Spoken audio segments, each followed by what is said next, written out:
Olá, querido estudante, eu sou o professor Douglas Gomes e quero resolver com você aqui a prova do Enem 2017, segunda aplicação. Nós vamos fazer a prova de cor amarela. Me acompanhe na resolução das questões. Tente primeiro fazer a questão sozinho. Se você tiver alguma dificuldade, você vai e acompanha a nossa resolução.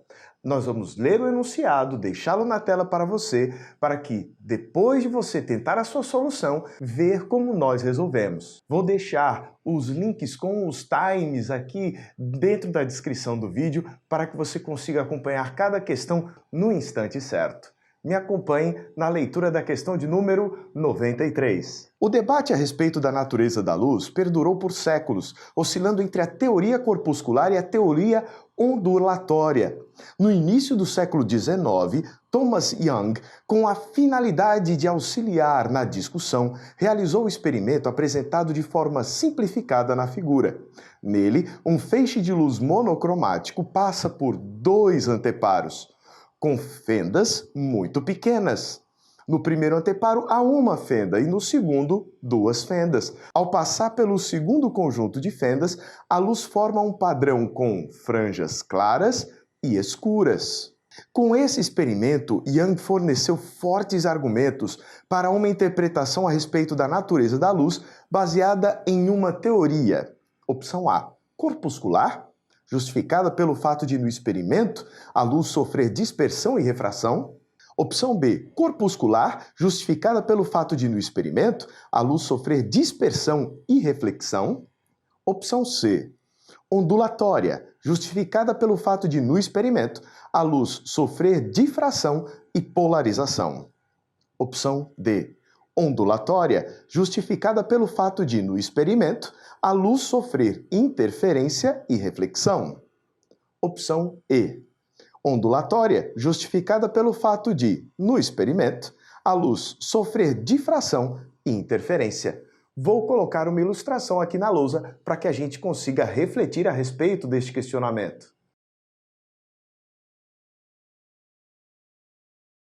Antes de continuar a resolução deste problema, vou dizer que a concepção atual de luz é de que a luz, em alguns fenômenos, se comporta como uma onda e em outros fenômenos se comporta como uma partícula. Então, é aí que se fala do famoso dualidade partícula-onda. Isso se estuda tanto em física quanto em química contemporâneas. Mas não é necessário você falar sobre a física contemporânea, a física moderna, no contexto dessa questão. Ele só quer que a gente diga se os experimentos que foram feitos, se o experimento proposto aí, ele vai dizer se a luz se comportou como onda ou como partícula.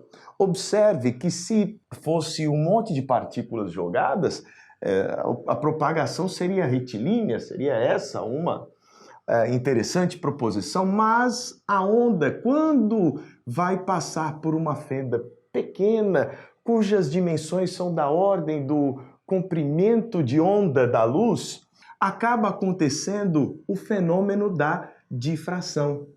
A onda, ela não vai se propagar de maneira retilínea, ela vai chegar aqui e vai difratar, vai mudar a direção de sua propagação, atingindo também as duas outras fendas do segundo anteparo proposto na questão. Então, essas ondas vão atingir estas outras fendas. Existe um princípio ondulatório de Huygens ou Huygens, que diz que cada ponto de uma frente de onda se comporta como uma fonte secundária de ondas. Então, cada pontinho aqui nesta frente de onda que aqui vai chegar, vai se comportar como uma nova fonte de ondas, havendo mais uma vez a difração da luz quando for passar por estes orifícios. Agora, nós vamos ver duas ondas se propagando de forma independente e passando a se encontrar nesta região. Vai acontecer aí o fenômeno de interferência. E a interferência pode ser ou construtiva ou destrutiva. Por esse motivo, lá no finalzinho, né, da questão, ele fala que no último anteparo nós vamos ver regiões claras, regiões bem iluminadas e regiões escuras, se alternando. O que isso quer dizer? Que em algumas situações nós vamos ter interferência construtiva e em outras nós vamos ter interferências destrutivas. É aí que a gente vê o claro que eu estou representando de vermelho e o escuro que eu estou representando de preto neste anteparo. Por esse motivo, nós já conseguimos marcar uma opção correta. Vamos voltar ao enunciado. Pelo que nós vimos, a opção correta vai ser a opção E. De acordo com ela, com esse experimento, Young forneceu fortes argumentos para uma interpretação a respeito da natureza da luz baseada na teoria ondulatória, justificada pelo fato de, no experimento, a luz sofrer difração. Este fenômeno aqui é a difração. Falei nele. Vamos escrever difração, mudando a direção de sua propagação. E aqui, de novo, ela vai sofrer difração. E, por fim, para ver os claros e escuros, nós vamos ter interferência. E é isso que nos diz esta opção E. No experimento, a luz sofrer difração e interferência. Com isso, terminamos essa questão. Agora, vamos à questão de número 96. Um longo trecho retilíneo de um rio tem um afluente perpendicular em sua margem esquerda, conforme mostra a figura. Observado de cima, um barco trafega com sua velocidade constante pelo afluente para entrar no rio. Sabe-se que a velocidade da correnteza desse rio varia uniformemente, sendo muito pequena junto à margem e máxima no meio. O barco entra no rio e é arrastado lateralmente pela correnteza. Mas o navegador procura mantê-lo sempre na direção perpendicular à correnteza do rio e um motor acionado com a mesma potência. Pelas condições descritas, a trajetória que representa o movimento seguido pelo barco é... Bem, esta questão não é de fácil compreensão, mas a gente consegue resolver se a gente fizer uma boa representação gráfica para que você consiga entender.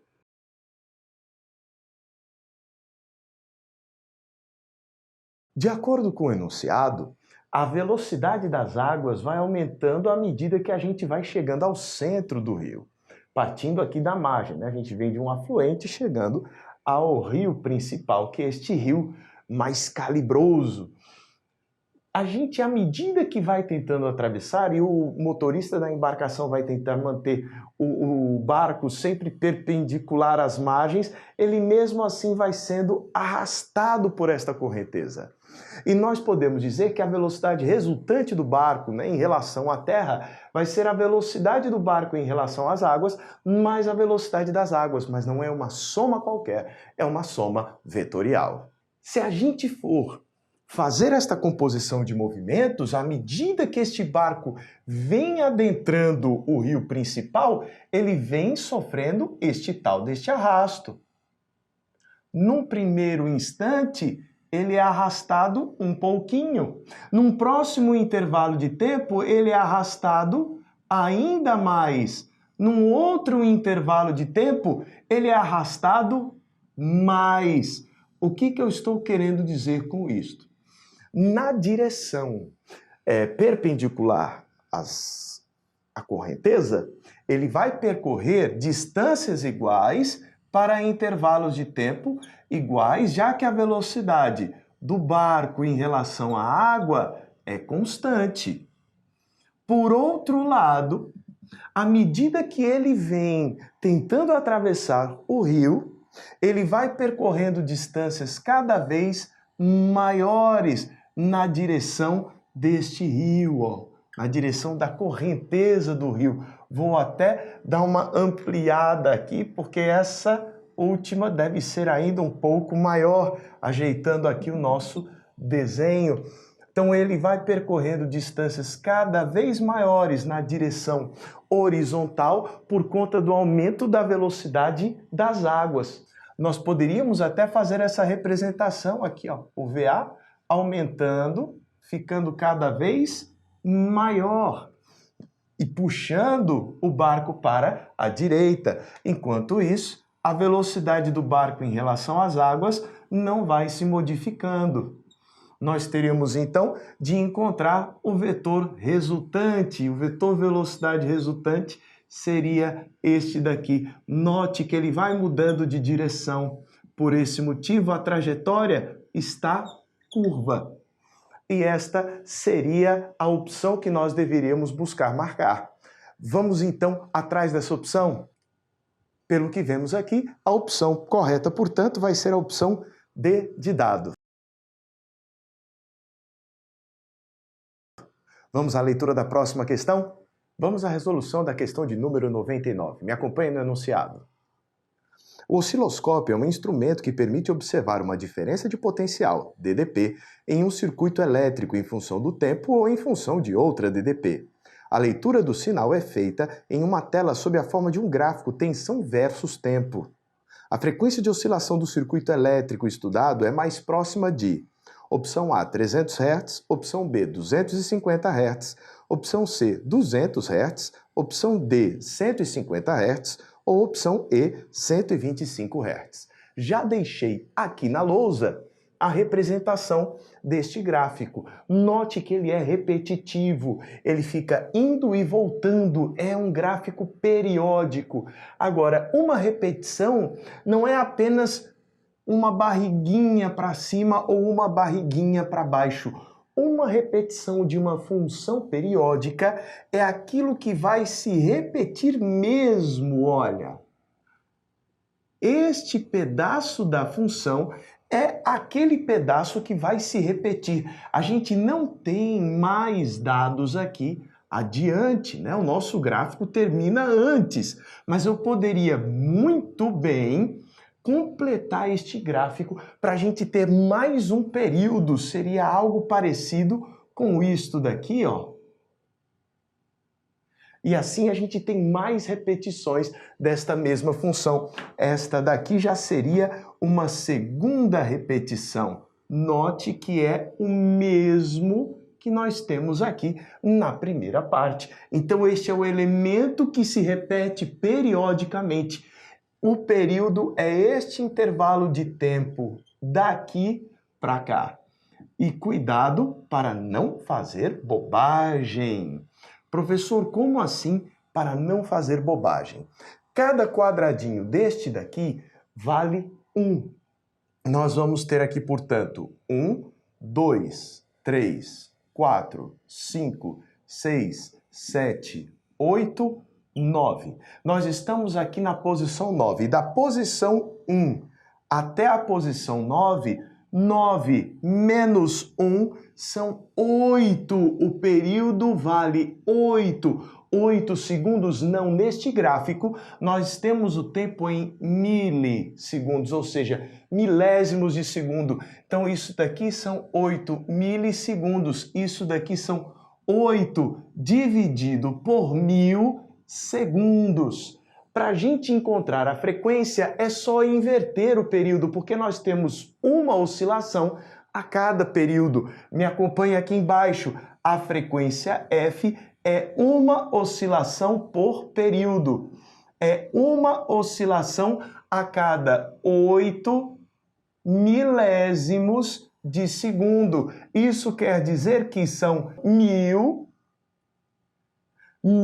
dividido por 8 segundos, né? Esse 1000 sobe ali para o numerador.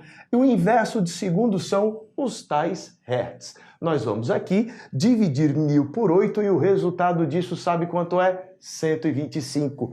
Então isso daqui vai ser 125 hertz. E existe este valor para nós podermos marcar dentre as opções. Esta opção é a opção E. Então, na opção E da questão de número 99, nós temos 125 Hz. Vamos à leitura da questão de número 100. O enunciado dela diz que a célula fotovoltaica é uma aplicação prática do efeito fotoelétrico. Quando a luz incide sobre certas substâncias, libera elétrons que, circulando livremente de átomo para átomo, formam uma corrente elétrica. Uma célula fotovoltaica é composta de uma placa de ferro, recoberta por uma camada de selênio e uma película transparente de ouro. A luz atravessa a película, incide sobre o selênio e retira elétrons, que são atraídos pelo ouro. Um ótimo condutor de eletricidade. A película de ouro é conectada à placa de ferro, que recebe os elétrons e os devolve para o selênio, fechando o circuito e formando uma corrente elétrica de pequena intensidade. O processo biológico que se assemelha ao descrito é: opção A, fotossíntese; opção B, fermentação; opção C, quimiossíntese; opção D, hidrólise de ATP; opção E, respiração celular. Olha o que está acontecendo nesta célula fotovoltaica.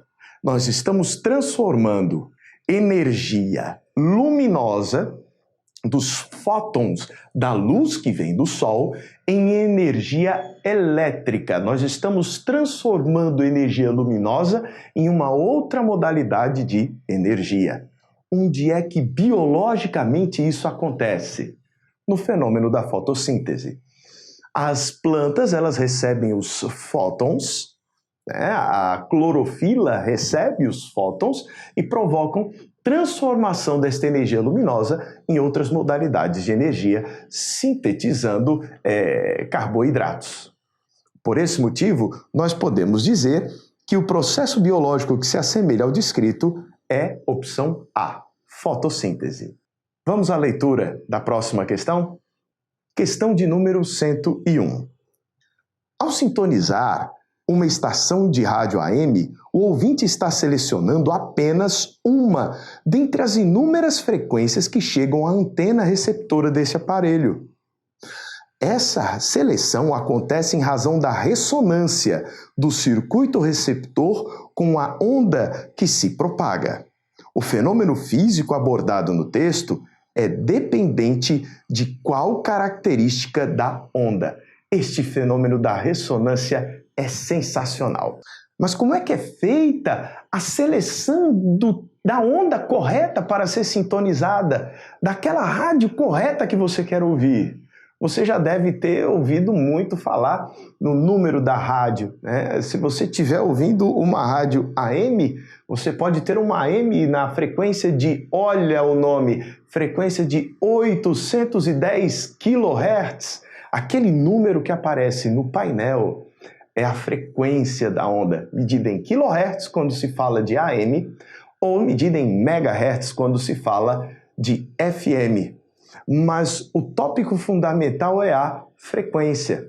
O fenômeno da ressonância abordado aqui, ele ocorre quando dois osciladores de frequências iguais passam a trocar energia, fazendo com que haja uma transferência maior de energia por conta da oscilação. Se o seu rádio tiver com a mesma frequência que as ondas emitidas pela estação de rádio, vai haver a ressonância e nós vamos conseguir o fenômeno da sintonia da rádio. Com isso, já dá para marcar uma opção.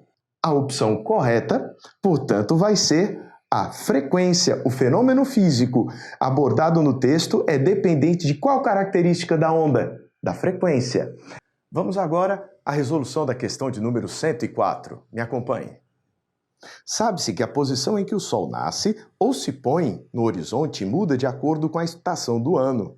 Olhando-se em direção ao poente, por exemplo, para um observador no hemisfério sul, o Sol se põe mais à direita no inverno do que no verão.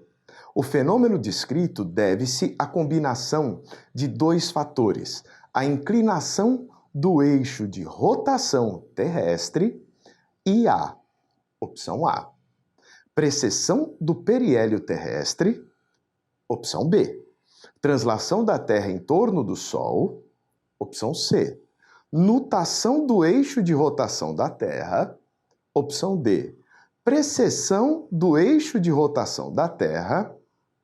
Opção E, rotação da Terra em torno de seu próprio eixo. Para que a gente compreenda isso, eu vou fazer uma breve ilustração.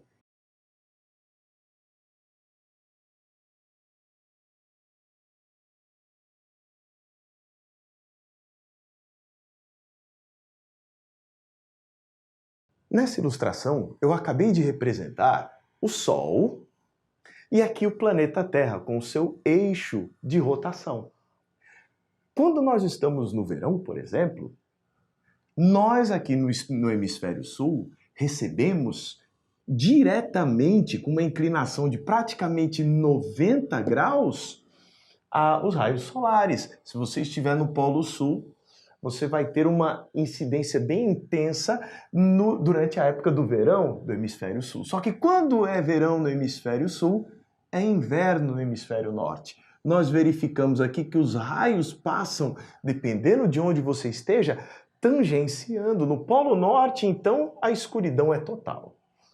Quando a Terra vai sofrendo o seu movimento de translação, o eixo mantém praticamente a sua inclinação e agora trocou. Agora é verão no Polo Norte, aliás, no hemisfério norte, incluindo o Polo Norte, e inverno no hemisfério sul. Nessa parte sul aqui, os raios solares passam raspando, né? Não incidem tão perpendicularmente, tão diretamente quanto no hemisfério norte. Então, é um movimento de translação da Terra em torno do Sol que vai provocar essa mudança na angulação com que nós, dependendo do hemisfério em que estejamos, vamos conseguir visualizar o Sol. Por conta disso, nós já podemos marcar uma opção. Nós vamos dizer que o fenômeno descrito, né, o fato de o Sol se pôr mais à direita no inverno do que no verão, por conta dessa mudança de ângulo que nós vamos enxergar o Sol, isso vai se dever à inclinação do eixo de rotação terrestre e à translação da Terra em torno do Sol. Por isso, a opção correta é a opção B de bola. Marque esta opção. Vamos à leitura de mais uma questão? A questão mostra uma tirinha do Garfield. Nessa tirinha, você vai ter o Garfield descansando ao sol, dormindo. Quando ele acorda já assustado e nota que está completamente com a barriga queimada. E esta queimadura na barriga, pela radiação solar, o faz andar resmungando e reclamando da dor.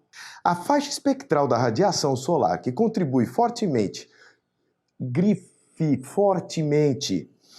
para o efeito mostrado na tirinha, é caracterizada como a radiação que provoca o bronzeamento. O bronzeamento solar é causado pelas ondas ultravioletas.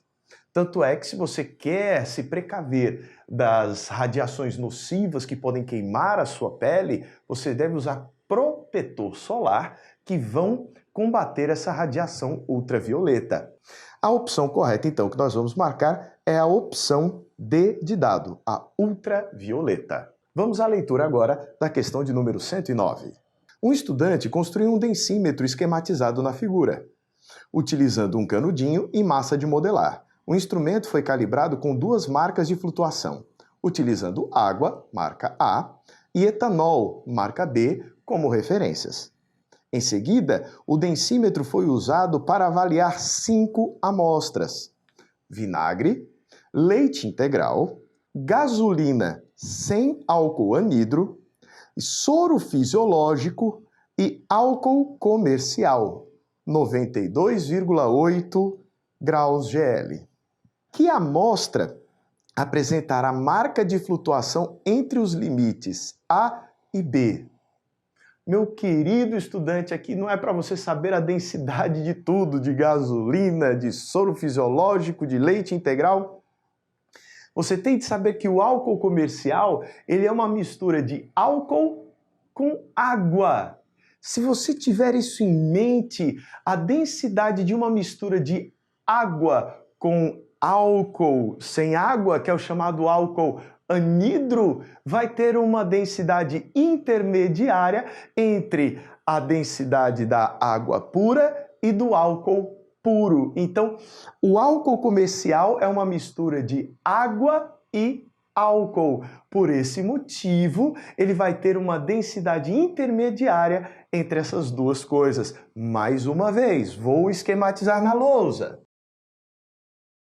Já que o álcool comercial é uma mistura de etanol e água, ele vai ter uma densidade intermediária entre esses dois.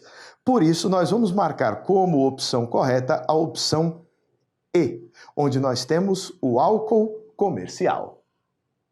Vamos à leitura da próxima questão? A capacidade de uma bateria com acumuladores, tal como a usada no sistema elétrico de um automóvel, é especificada em ampere-hora. Uma bateria de 12 volts e 100 ampere-hora fornece 12 joules para cada coulomb de carga que flui através dela. Se um gerador de resistência interna desprezível, que fornece uma potência elétrica média igual a 600 watts, fosse conectado aos terminais da bateria descrita, quanto tempo ele levaria para recarregá-la completamente? Veja os dados que nós temos. Vou colocar aqui na lousa. Estes são os dados do enunciado. Nós temos uma diferença de potencial de 12 volts, que conforme o próprio enunciado nos disse, vai valer 12 joules por coulomb. Nós vamos ter 12 joules de energia sendo transferidas nessa bateria para cada coulomb que a atravessa. A carga total dessa bateria, a carga total que passa por ela até ela descarregar, são 100 ampere-hora. 100 ampere vezes hora. Isso é carga. Professor, carga não é coulomb? Calma! Você deve saber da parte da unidade aqui. Ampere é coulomb por segundo. E hora são 3.600 segundos. Aqui que vem a parte mais complexa do problema. Nós vamos dizer que a quantidade de carga vai ser igual a 100. Ampere é a mesma coisa que coulomb por segundo. Ampere é a unidade de corrente elétrica e a corrente é a rapidez com que a carga atravessa um determinado condutor. E o hora vai ser o mesmo que 3.600 segundos. Então, uma hora são 3.600 segundos.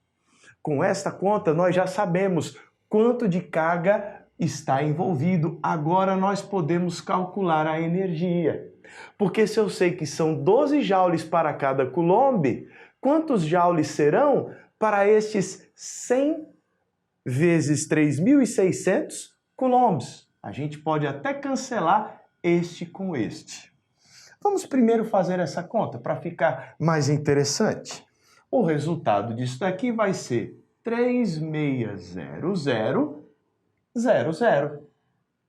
Portanto, nós vamos ter 360.000 coulombs, cada um deles recebendo 12 joules. Dessa história, nós já chegamos a uma conclusão. Nós podemos escrever que o valor da energia transferida, nesse caso, vai ser 12 vezes 360.000. E isso vai vir em joules. Então, se são 12 joules para cada coulomb, para esses 360.000 coulombs, eu vou ter 360.000 vezes 12 joules. É uma regra de 3 simples. O próximo passo, depois de saber o quanto de energia está envolvida no processo, seria a gente voltar aqui para a potência. A potência é a quantidade de energia dividida pelo intervalo de tempo. Eu já sei a quantidade de energia que eu quero, então nós vamos calcular o tempo. O intervalo de tempo é igual, ajeitando, passa o tempo para lá, passa os 600 para cá. Vai ser igual à quantidade de energia dividido por esses 600 joules por segundo. Próximo passo, Onde é que eu tenho a energia? Lá em cima, nós vamos ter 12 vezes 360,000 joules, aqui dividido por 600 joules por segundo. O joule vai embora e vai nos sobrar como unidade os segundos. Olha que interessante, vou matar 0000 e vou dividir o 12 por 6. 12 dividido por 6 são 2. Vezes 3.600 segundos. Opa, o que são 3.600 segundos?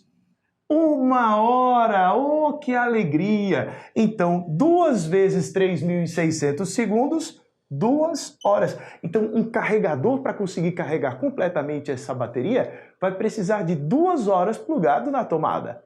E nós temos uma opção para marcar. Qual vai ser ela? Pelo que nós vemos aqui, a opção B de bola. Marque no seu gabarito. Questão de número 112. As lâmpadas econômicas transformam 80% da energia elétrica consumida em luz e dissipam os 20% restantes em forma de calor. Já as incandescentes transformam 20% da energia elétrica consumida em luz e dissipam o restante na forma de calor. Assim, quando essas duas lâmpadas possuem luminosidades equivalentes, a econômica apresenta uma potência igual a 1/4 da potência da incandescente. Quando uma lâmpada incandescente de 60 watts é substituída por uma econômica de mesma luminosidade, deixa-se de transferir para o ambiente, a cada segundo, uma quantidade de calor em joule igual a opção A, 3, opção B, 12, opção C, 15, opção D, 45, opção E, 48. Vamos colocar os dados aqui na lousa. De acordo com o enunciado, a potência da econômica é 1/4 da potência da incandescente. A potência da incandescente é de 60 watts. Então, a potência da econômica vai ser 1/4 de 60 watts. 60 dividido por 4 vai dar quanto? 15 watts. Então, nós vamos ter uma potência da econômica, o que ela consome de energia elétrica, 15 watts, ou 15 joules por segundo. A potência da incandescente é 60 watts, ótimo, mas a potência dissipada pela econômica, de acordo com o enunciado, o que ela dissipa para o ambiente, não transformando em energia útil, transformando em energia térmica, inútil, esquentando o planeta, é 20% da potência dela própria. Então, daquilo que ela consome, 20%, portanto 20 sobre 100, você vai ter indo termicamente. Então, vou até colocar, ó, termicamente dissipada. Vamos fazer essa conta. Quanto é que dá 20% de 15?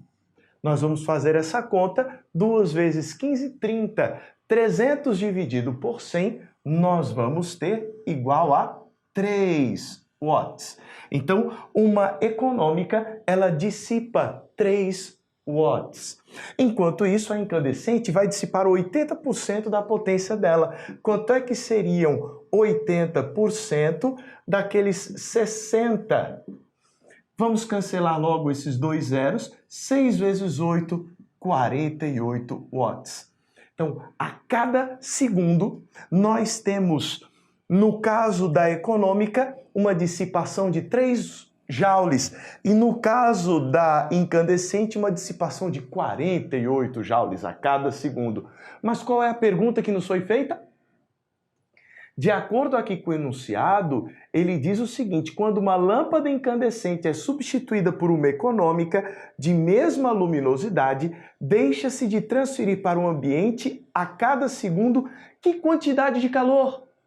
Nós vamos ver essa diferença. A gente vê que a diferença entre esses dois, entre o 48 e o 3, dá quanto? 48 menos 3, 45.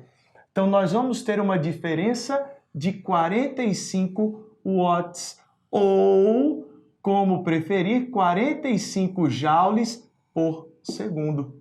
Então, a nossa resposta correta é a que tiver o número de 45. Que letra ela tem? Letra D de dado. Vamos agora à resolução da questão de número 117, que mistura física com biologia. O avanço científico e tecnológico da física nuclear permitiu conhecer com maiores detalhes o decaimento radioativo dos núcleos atômicos instáveis, desenvolvendo-se algumas aplicações para a radiação de grande penetração no corpo humano, utilizada, por exemplo, no tratamento do câncer. A aplicação citada no texto se refere a qual tipo de radiação?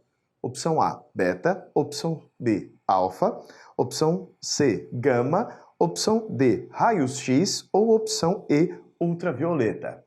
Na verdade, é uma mistura da física com a química com a biologia. São as três ciências da natureza juntas para que a gente consiga resolver este item, esta questão. Vamos primeiro atrás de saber o que é cada uma dessas coisas. Uma partícula beta é um elétron ou um pósitron. Talvez agora você esteja se perguntando, mas o que é este tal deste pósitron? Pósitron é a antimatéria do elétron. Ele tem a mesma massa que o elétron, tem o mesmo módulo de carga elétrica que o elétron, mas ele tem o sinal contrário da carga elétrica. Professor, e o que é a partícula alfa? A partícula alfa é um núcleo de hélio. Então, a partícula alfa é um núcleo de hélio. O que seria este núcleo de hélio? Ele é composto por 2 nêutrons e por 2 prótons.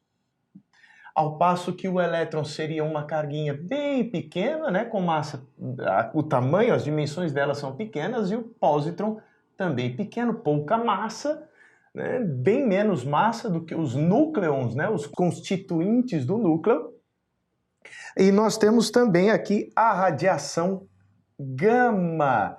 A radiação gama não é uma partícula de matéria, ela é onda eletromagnética de alta frequência.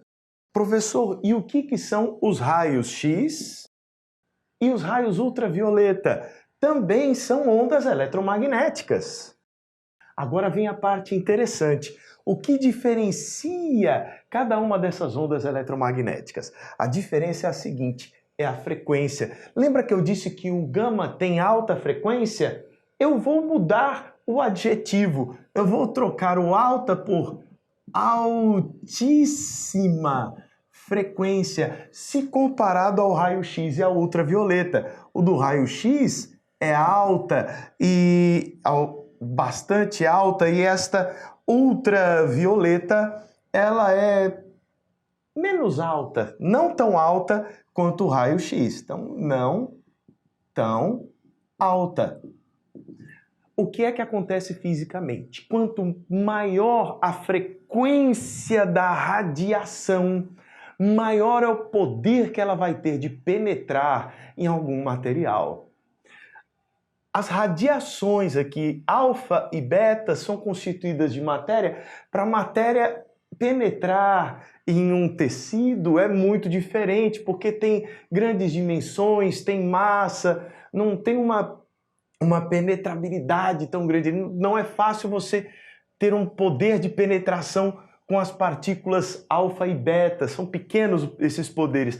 Agora, gama, raio-x e ultravioleta têm um poder maior. E de todas, a que tem a maior frequência, que é a radiação gama, é aquela que vai ter o maior poder de penetração. Por isso, a aplicação citada no texto vai se referir àquela que vai ser a de grande penetração no corpo humano. De todas as que estão listadas, a que tem maior poder de penetração é a radiação gama. Questão de número 120. Vamos à leitura do enunciado. Uma lâmpada é conectada a 2 pilhas de tensão nominal 1,5 volts, ligadas em série. Um voltímetro, utilizado para medir a diferença de potencial na lâmpada, fornece uma leitura de 2,78 volts e um amperímetro indica que a corrente no circuito é de 94,2 miliamperes. O valor da resistência interna das pilhas é mais próximo de, opção A, 0,021 ohms, opção B, 0,22 ohms, opção C, 0,26 ohms, opção D, 2,3 ohms, opção E, 29 ohms. Vamos fazer uma representação na lousa.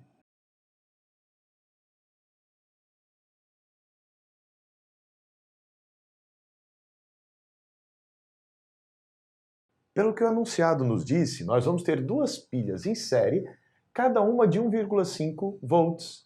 Nós esperávamos que o total de diferença de potencial nos terminais dessa associação, que seria fornecida à lâmpada, desse 3. 1,5 mais 1,5 corresponderiam a 3 volts. Contudo, a lâmpada só está tendo acesso a 2,78 volts. Por que isso está acontecendo? Porque parte da energia potencial elétrica que está sendo fornecida por essas baterias está sendo consumida internamente nelas, na resistência interna dessas baterias. Nós podemos simbolizar essas duas baterias por uma bateria equivalente. A representação esquemática do circuito seria essa daqui: uma eletromotriz equivalente no valor de 3 volts e uma certa resistência interna equivalente, cujo valor o problema quer que nós encontremos, a resistência interna equivalente dessa associação de geradores. Mas nós temos uma outra informação importantíssima para esta nossa associação. Nós temos a diferença de potencial nos terminais dela. Então, a DDP nos terminais desta associação é igual a 2,78 volts.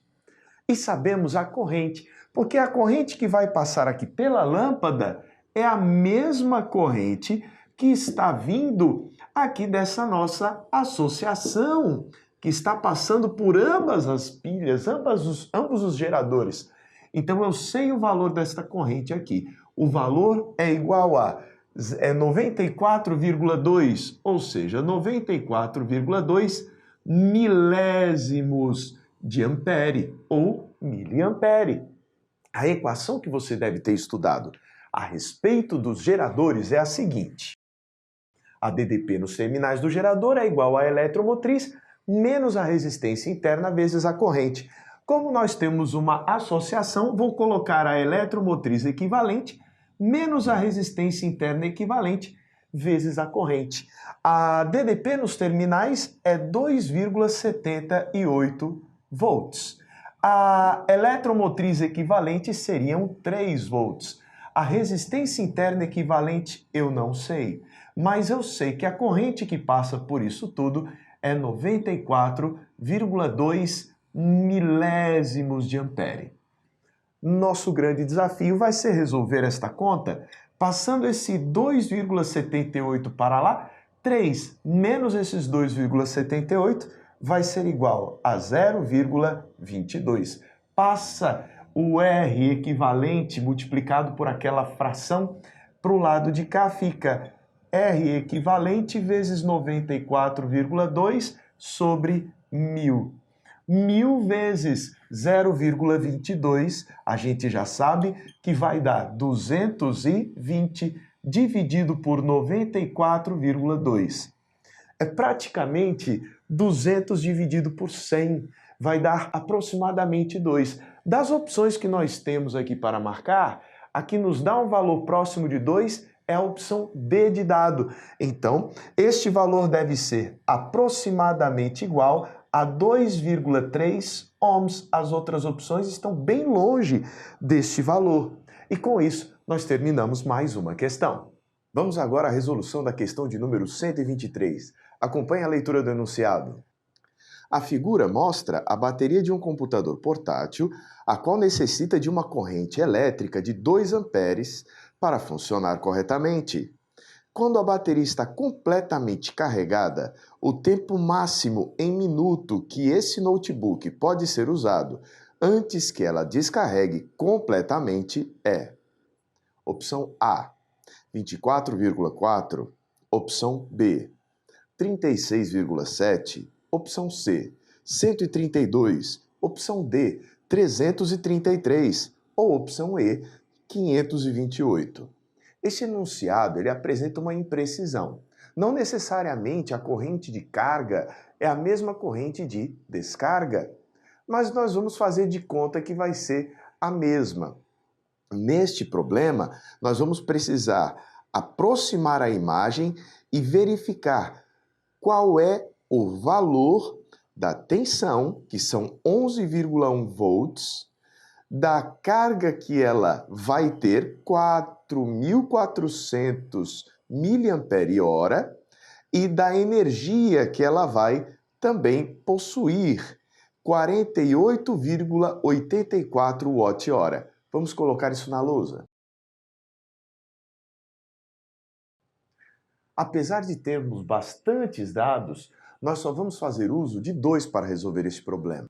Nós sabemos a quantidade de cargas que ela vai deixar passar por ela para ser carregada, e nós sabemos a corrente que representa a rapidez com que essa carga vai passar pela bateria. Tendo essas duas informações, já dá para saber qual é o valor do tempo deste procedimento. Você se lembra da definição de corrente média? Vamos colocar na lousa. O valor da intensidade média de uma corrente é a carga que vai passar dividido pelo intervalo de tempo. O valor, então, do tempo, a gente sobe o tempo e desce a corrente. O valor do intervalo de tempo vai ser a quantidade de carga dividido pela intensidade da corrente.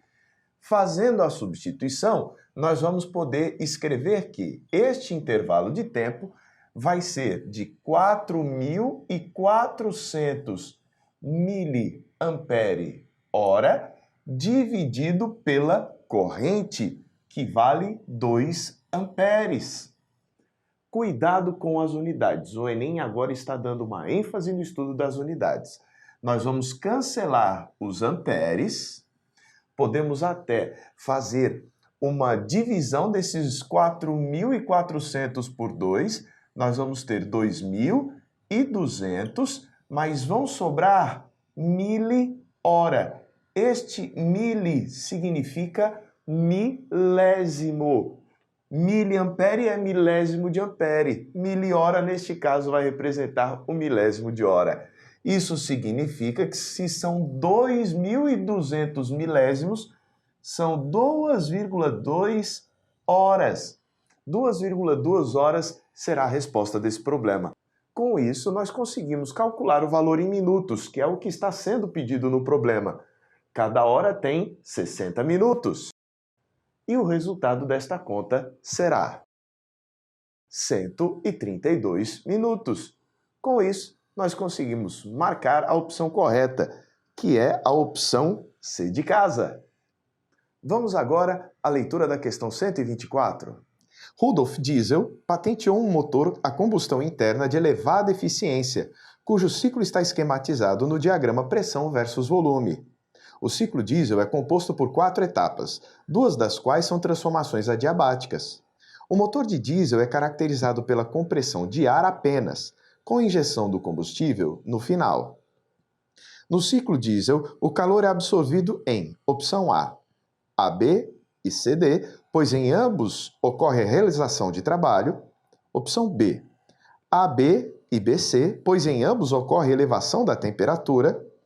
Opção C, CD, pois representa uma expansão adiabática e o sistema realiza trabalho. Opção D, AB, pois representa uma compressão adiabática em que ocorre elevação da temperatura. Opção E, BC, pois representa expansão isobárica em que o sistema realiza trabalho e a sua temperatura se eleva. Para a gente conseguir resolver bem esse problema, a gente vai analisar etapa por etapa destas transformações. Me acompanhe.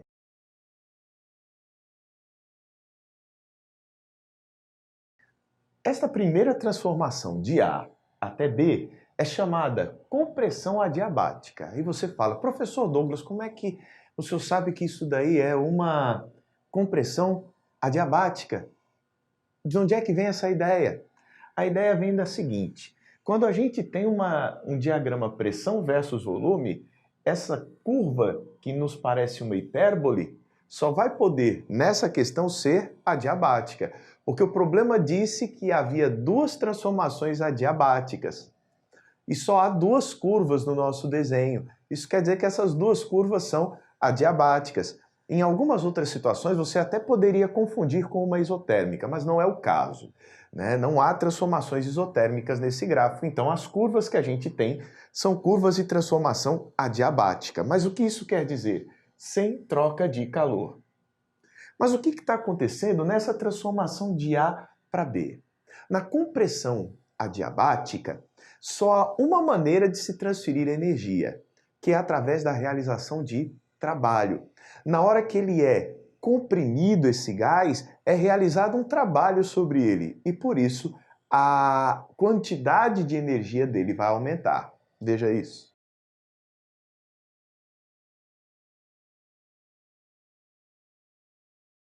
Na situação inicial, ele estava a uma temperatura TA, mas foi comprimido e quando se comprime um gás, se empurra, se faz uma força e desloca o pistão.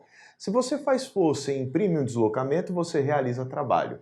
E quem realiza trabalho transfere energia. Então houve transferência de energia para cá. Próximo passo é pensar o seguinte: se não houve transferência de calor, a transformação foi adiabática, houve um aumento da quantidade de energia. E quando aumenta a quantidade de energia de um gás, aumenta a temperatura dele. Então, realmente sim, houve um aquecimento, um aumento de temperatura de A para B, mas sem nenhuma troca de calor.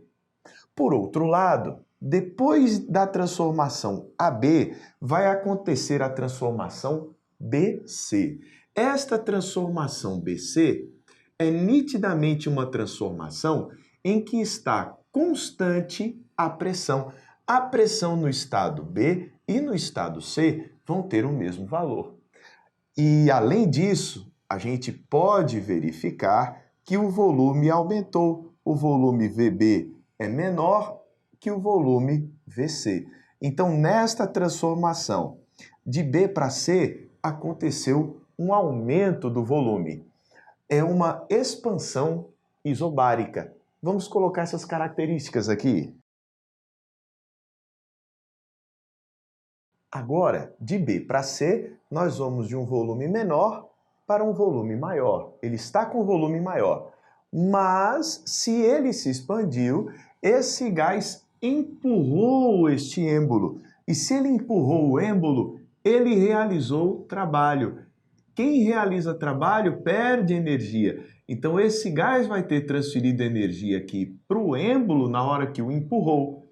Aqui seria o trabalho na transformação de B para C, uma saída de energia. Você fala, poxa, se saiu energia, diminuiu a quantidade de energia. É aqui que vem a pegadinha da coisa. Numa transformação isobárica, não há apenas realização de trabalho, há troca de calor sim. E eu vou te contar onde dá para saber que houve troca de calor. Numa transformação qualquer, o produto P vezes V dividido pela temperatura é constante. É a chamada lei geral dos gases. Então, PB, VB sobre TB vai ser igual a PC, VC sobre TC. Mas as pressões são iguais. E a gente vai verificar que o volume aumentou. O volume aumentando implica também um aumento da temperatura. Numa transformação isobárica, quando aumenta o volume, aumenta junto a temperatura. Isso talvez dê um nó na cabeça. Por quê? Você fala, poxa, como é que ele vai se expandir e quando se expande perde energia e ainda assim a temperatura aumenta? É porque para acontecer uma expansão isobárica é necessário fornecer energia através do mecanismo calor para esse gás. Então vai ser necessário que se forneça mais calor do que está saindo do trabalho. Então a quantidade de calor aqui nessa transformação BC tem de ser elevada se comparada à realização de trabalho. A razão disso é para que sobre energia aqui, haja um acréscimo de energia, a variação da quantidade de energia de B para C seja positiva. É aqui então que nós já encontramos a resposta do problema. É nessa transformação, nessa expansão isobárica de B para C que vai acontecer a entrada de calor neste sistema, neste ciclo do diesel. Isso já nos dá como opção correta a opção E. Vamos ler como ela está redigida? Na opção E, nós vemos que de B para C, pois representa expansão isobárica em que o sistema realiza trabalho e a temperatura se eleva. Você pode até falar, mas professor, existe também a transformação BC na opção B de bola. Aí ele fala que, pois em ambos os casos, no AB e no BC, ocorre elevação da temperatura. Esta opção está inválida porque na transformação de A para B, apesar de haver a variação da temperatura, ela não foi motivada, né? Ela não foi ocasionada por transferência de calor. Foi por conta da realização de trabalho. Se você gosta de termodinâmica e já se aprofundou, existe uma dica interessante. Vou desenhar o restante do ciclo. Né? Você teria uma outra adiabática aqui acontecendo, de C para D e depois fechando de D para A. Isso daqui é só um bônus, a questão já está resolvida, você já marca a opção E. Mas, como eu estava dizendo, dá para a gente verificar num diagrama PV as regiões do gráfico onde a temperatura é maior e onde ela é menor. São as chamadas isotermas que se podem desenhar. A ideia é a seguinte: existem várias hipérboles equiláteras que nós podemos desenhar aqui neste gráfico. Existe uma isoterma, que aí já é equilátera, ela não tem essa queda mais acentuada, ela é simétrica aqui em relação à bissetriz do sistema, né, de eixos. Então existe uma curva isoterma passando pelo A, existe uma outra curva isoterma passando pelo B, existe uma outra curva isoterma passando pelo D, olha aqui. E existe uma curva isoterma ainda passando pelo C, mais afastada. Essas isotermas são, entre aspas, paralelas entre si, elas nunca se cruzam, né? E quanto mais afastada, maior a temperatura. Nós dizemos então que nesse ciclo a maior temperatura que nós temos é a C. Lembra que de A para B a temperatura aumentou? Nós vamos dessa isoterma mais próxima do sistema de eixos para uma mais afastada. De A para B aumentou a temperatura, de B para C também. Já de C para D a temperatura diminui porque nós passamos para esta curva aqui mais roxa, né, arroxeada, que está mais próxima do sistema de eixos, e de D para a temperatura volta a diminuir mais uma vez. Isso já seria um estudo mais aprofundado, mas para quem gosta de termodinâmica, é uma maneira de enxergar as temperaturas. Com isso, terminamos mais essa questão. Vamos à leitura do enunciado da próxima? Vamos à leitura do enunciado da questão de número 127. O aproveitamento da luz solar como fonte de energia renovável tem aumentado significativamente nos últimos anos. Uma das aplicações é o aquecimento da água, cuja massa específica é 1 kg por litro, para uso residencial. Em um local, a intensidade da radiação solar efetivamente captada por um painel solar com área de 1 metro quadrado é de 0,03 kW por metro quadrado. O valor do calor específico da água é de 4,2 kJ por quilograma e por grau Celsius. Nessa situação, em quanto tempo é possível aquecer 1 litro de água de 20 graus Celsius até 70 graus Celsius? Opção A, 490, B, 2.800, C, 6.300, D, 7.000 ou E, 9.800 segundos. Vamos colocar os dados na lousa para a gente conseguir resolver o problema.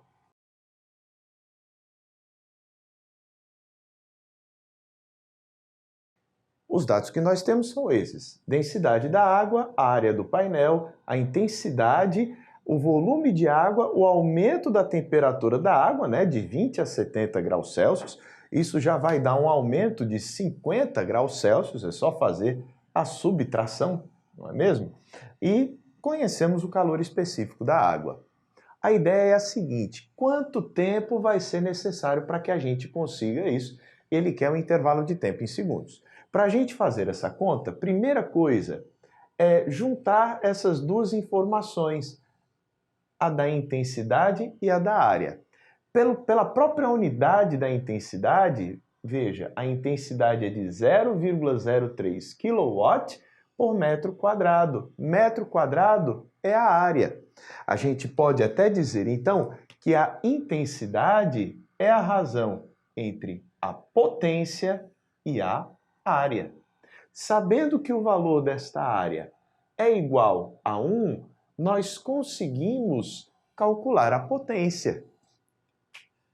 Já que a potência, já que a área é igual a 1, substituímos este 1 aqui embaixo e encontramos que o valor da potência é de 0,03 kW.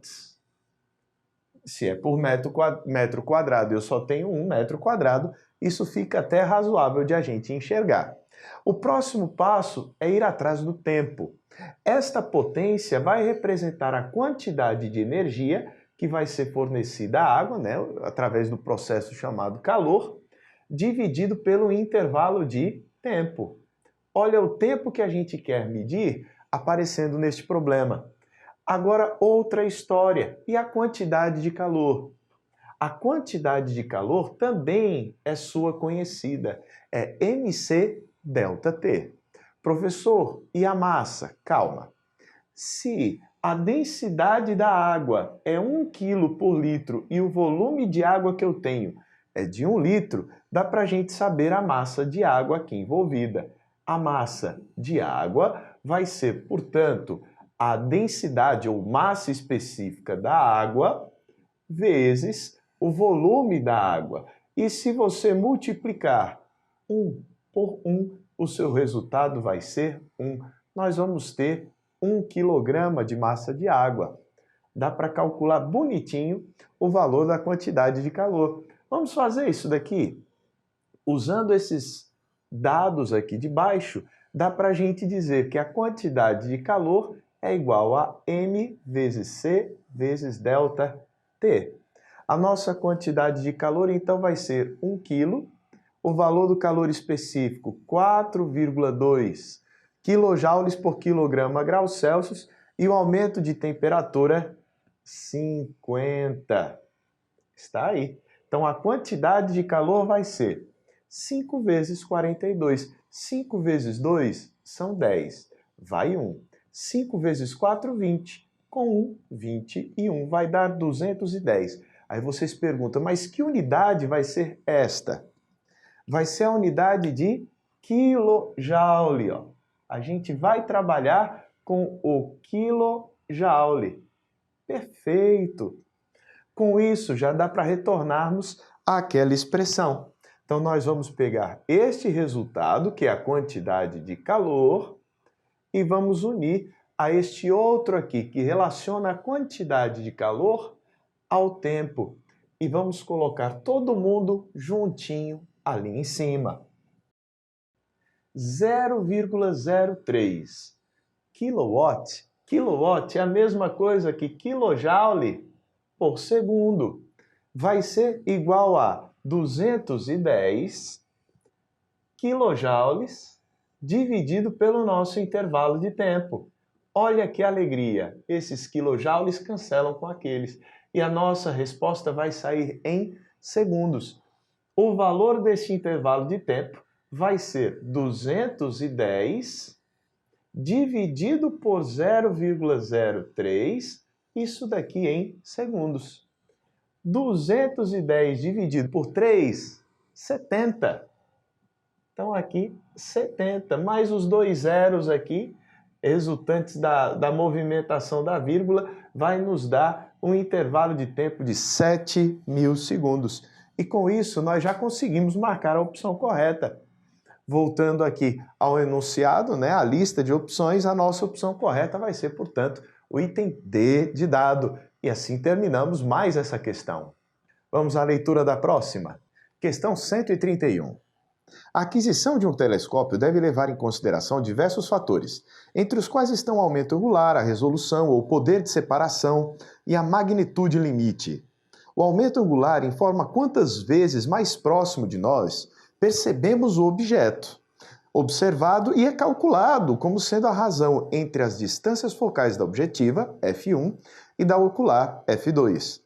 A resolução do telescópio informa o menor ângulo que deve existir entre dois pontos observados para que seja possível distingui-los. A magnitude limite, m, indica o menor brilho que um telescópio pode captar.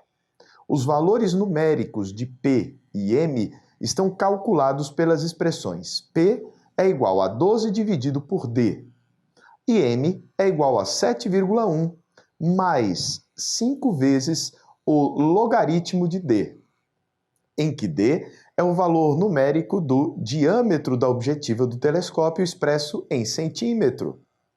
Ao realizar a observação de um planeta distante e de baixa luminosidade, não se obteve uma imagem nítida. Para melhorar a qualidade dessa observação, os valores de D, F1 e F2 devem ser, respectivamente, opção A, aumentado, aumentado, diminuído, opção B, aumentado, diminuído, aumentado, opção C, aumentado, diminuído e diminuído, opção D, diminuído, aumentado e aumentado, ou opção E, diminuído, aumentado e diminuído.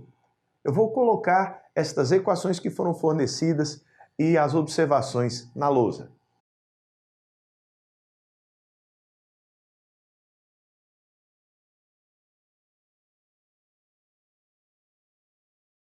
O aumento angular, de acordo com o enunciado, é a razão entre a distância focal da objetiva e a distância focal da ocular. Ele disse isso no enunciado. A resolução do telescópio seria o menor ângulo entre os pontos a fim de ser possível observá-los, e é dado por essa expressão. P é igual a 12 sobre D, onde D é o diâmetro das lentes. A magnitude limite é o menor brilho capaz de ser captado por esse telescópio. Então nós precisamos melhorar o telescópio porque do jeito que está, ele disse que não está conseguindo visualizar bem uma determinada estrela. Primeiro passo, seria interessantíssimo para nós termos um maior aumento angular. Para nós termos um grande aumento angular, este numerador aqui dessa expressão deve ser grande, para que a razão seja grande. Por outro lado, o denominador deve ser pequeno.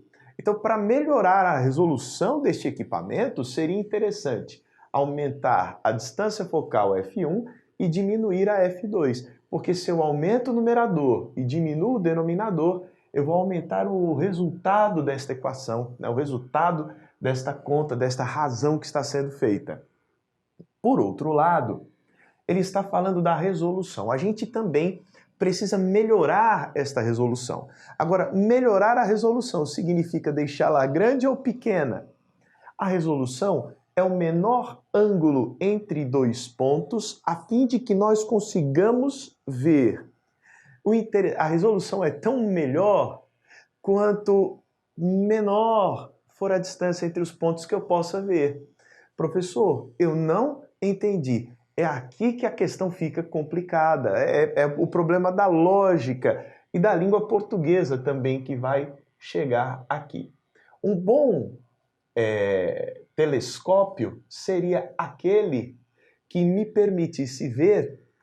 Imagine que aqui seja o meu olho, né? Eu esteja observando estes dois pontos, que eu consiga observar bem, mesmo que o ângulo formado entre esses dois pontos seja um ângulo muito pequeno. Então, se você tem um telescópio com boa resolução, é aquele em que a resolução é pequena. Tá dando para captar a ideia? Um bom telescópio é aquele que consegue permitir a você diferenciar dois pontos que estejam separados por um ângulo muito pequeno. Sem um telescópio, talvez você não identificasse a presença de dois pontos muito distantes, mas na hora que você coloca o telescópio, você consegue diferenciá-los. Isso é a resolução. A resolução é inversamente proporcional ao diâmetro da lente que vai ser utilizada. Por esse motivo, é interessante que você tenha lentes grandes, de grande diâmetro, porque vai captar mais luz e vai conseguir melhorar a resolução. Da mesma forma, a gente tem a questão da magnitude limite. O menor brilho de ser captado. É bom que o menor brilho capaz de ser captado seja pequeno mesmo, que eu consiga captar brilhos muito pequenos, né? Essa seria a nossa ideia. Quanto menor isso, melhor seria para nós. Mas vamos voltar aqui à nossa história. A gente já consegue resolver o problema observando estas duas anotações. É interessante para nós que F1 aumente, F2 diminua e D aumente, que é isso que o problema está pedindo de nós. Então, para resolver essa questão, a gente para por aqui, ó. Não precisa estudar a magnitude limite, porque ainda vai entrar em jogo a questão do logaritmo. A escala do logaritmo é diferente das escalas proporcionais e inversamente proporcionais. Ia suscitar, né, ia solicitar uma matemática um pouco mais aprofundada. Então nós vamos aqui, para melhorar a qualidade da observação, os valores do diâmetro, o D deve aumentar, o valor de F1 deve aumentar e o valor de F2 deve diminuir. Com isso, nós marcamos a opção A de amor.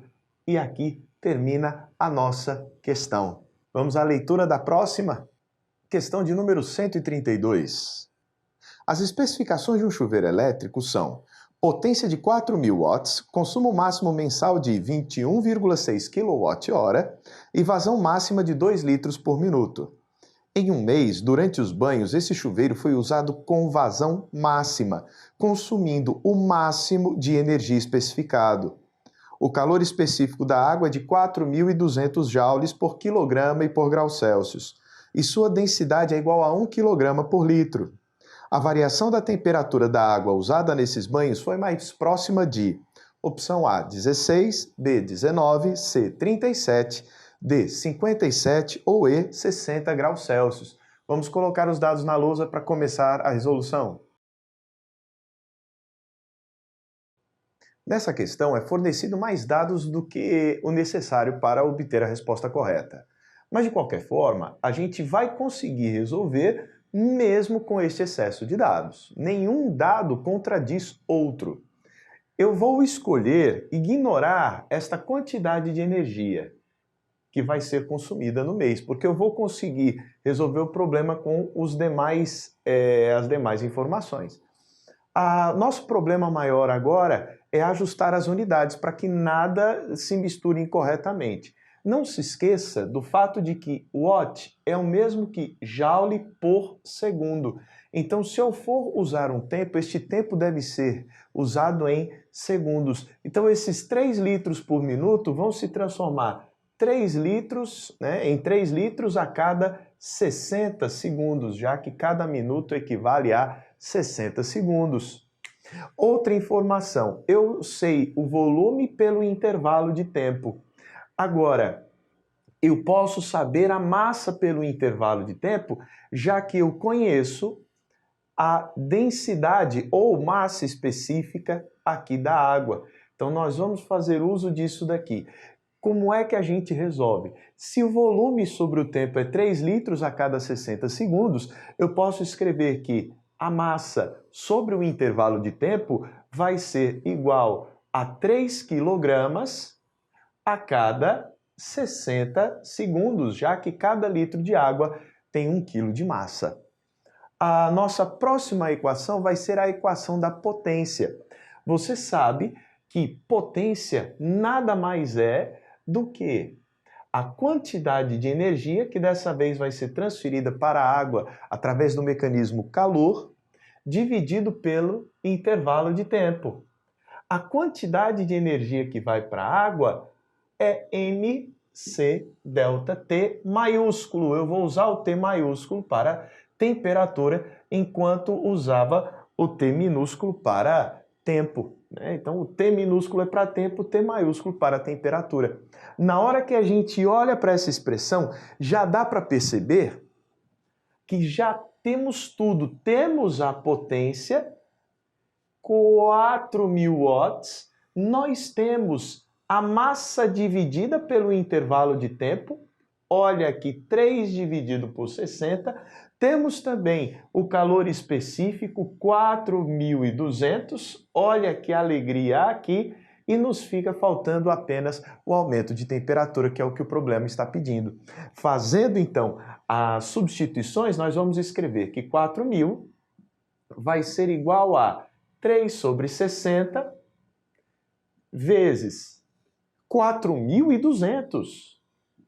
Isso tudo vezes delta T maiúsculo, que é a nossa temperatura. Ficou uma alegria. Se você ajustar isso tudo, vai poder escrever que delta T é igual a 60 vezes 4.000 dividido por 3 e por 4.200. Aqui eu vou deixar você pausar o vídeo e fazer a conta ao seu bom gosto. Eu já fiz, já ajustei, passei para um lado e para o outro, e aqui vem uma ideia interessante. 60 dividido por 3 dá aproximadamente, aliás, dá exatamente 20. Agora, 4.000 dividido por 4.200 dá aproximadamente 1, só que menos do que 1. Então, eu acho que esse resultado vai dar algo muito próximo de 20.